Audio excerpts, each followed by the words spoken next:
السلام عليكم ورحمة الله وبركاته أصدقائي متابعين القناة. احنا في الفيديو ده بنعرفكم على أسعار الدواجن وأسعار الفراخ البيضة. بس ياريت فضلا وليس أمرا نعمل لايك للفيديو واشتراك في القناة عشان يوصلكم الأسعار الدواجن من قلب البورصة، واشتراككم في القناة شرفا كبيرا لنا. اليوم الثلاثاء 28/11/2023. أسعار الفراخ البيضة، تعالوا بينا نعرف الأسعار الجديدة النهاردة جملة من المزرعة، وإن شاء الله انتظروا فيديو مساء نعرفكم فيه الأسعار جملة وقطاعي من المحلات.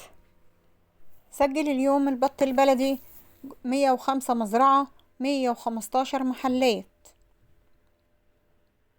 البط الفرنساوي سجل اليوم 80 جنيه مزرعة 90 جنيه محلات. البط المسكوفي سجل اليوم 95 جنيه مزرعة 105 محلات. البط المولار سجل اليوم 85 جنيه مزرعة 95 جنيه محلات. جوز الحمام البلدي سجل اليوم 85 جنيه مزرعة 95 جنيه محلات. جوز السمان سجل اليوم 50 جنيه مزرعة 60 جنيه محلات. الديك الرومي الأبيض سجل اليوم 115 جنيه مزرعة 125 جنيه محلات. الديك الرومي الأسمر البلدي سجل اليوم 120 جنيه مزرعة 130 جنيه محلات.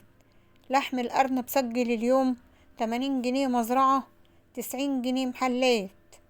أما الفراخ البلد الحر في ارتفاع في سعرها الآن، وسجلت اليوم 100 جنيه مزرعة 110 محلات.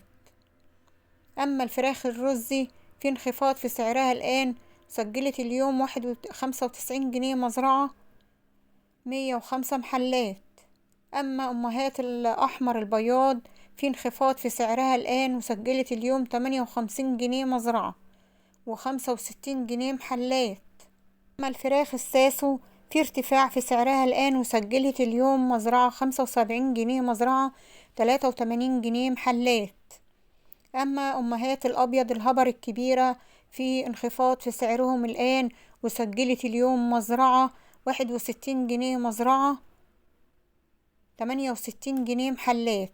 أما الفراخ البيضة النهاردة انخفاض كبير يا جماعة، اللي عايز يخزن فراخ الحق بسرعة وخزنوا فراخ. الفراخ رخصت النهاردة، المعلن 62 جنيه والتنفيذ 61، وبتوصل للمحلات ب68 جنيه.